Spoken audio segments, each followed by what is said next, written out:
In the first 3 games of the season, Stoughton proved to be an explosive team that could score in bunches in a short period of time.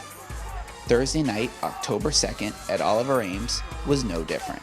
It only took half a minute for the Stoughton High football team to turn a one-possession game into a rout. Scoring twice in the final 30 seconds of the first half, Stoughton blew the game open, propelling the Black Knights to a 40-19 victory at Oliver Ames. Stoughton made big plays in all 3 phases of the game: offense, defense, and special teams, proving to be too much for Oliver Ames to handle. With the win, the Black Knights are now 4-0, including 2-0 in division play.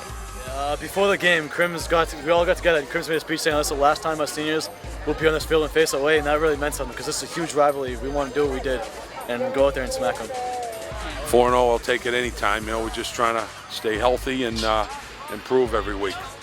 Stoughton set the tone early, with Kevin Lucas coming up with a 3rd down sack to end the Tigers' opening drive. Ryan Sullivan then returned the ensuing punt 37 yards for a touchdown to give Stoughton a 6-0 lead just 2 minutes into the game. But Oliver Ames responded with a touchdown on its next possession to go up 7-6. Stoughton answered on its next drive when quarterback Jake Gibb tossed a 9-yard touchdown pass to Brandon Swain-Price on a 3rd down play. Gibb snuck in for the 2-point conversion, giving the Black Knights the 14-7 lead. On Stoughton's next drive, Gibb found Swain-Price again, this time for a 75-yard touchdown to give Stoughton the 21-7 lead. Oliver Ames wasn't done though. The Tigers scored to make it 21-13 and then forced a turnover on defense. Oliver Ames was driving, looking to potentially tie the game with less than 2 minutes to go before the half. But instead, Brandon Swain-Price struck again, intercepting the pass, ending the Oliver Ames drive. He returned it 95 yards for a touchdown, but it was called back due to a penalty. It didn't matter though. Swain-Price just hurt the Tigers offensively instead. Gibb connected with Swain-Price for a 56-yard catch and run. A couple of plays later, Girolamo punched it in for a touchdown to make it 28-13. Oliver Ames got the ball back and fumbled, giving Stoughton one last shot to add to its lead, with 10 seconds left in the half. Gibb lobbed up a pass, and Swain-Price took advantage of his 6'3" frame and came down with the catch, giving the Black Knights a 34-13 lead at the half. It was Swain-Price's 3rd touchdown of the game. He ended the game with nearly 175 yards receiving. Swags is a big kid. He can get up high. We got to trust him with everything. He has great hands. Just throw the ball up there and trust him. He runs great routes. He does everything right. You gotta give him credit for that too. So that's where it all started.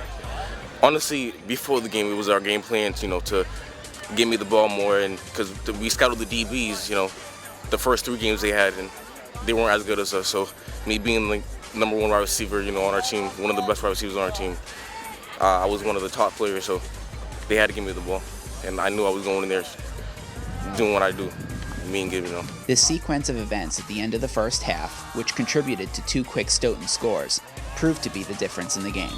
Great. What can I tell you? That sort of changes the game. The game's pretty much over at that point. But it was just like last week in Milford. Last week, Swags had a huge interception and came out second half, fight up. Got 2 touchdowns, came out, fight out again. And that really was a huge momentum change for going into the half. Yeah, they were driving on us, and I told they had a timeout, and I was telling Swags, he's just the leader of that secondary. He's got to step up and make a big play for them, and every time he has, he's come up here so many times for us. Just made a big play again.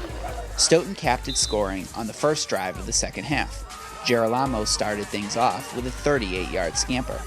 Kirby and Pointville ended the drive with a touchdown run to make it 40-13.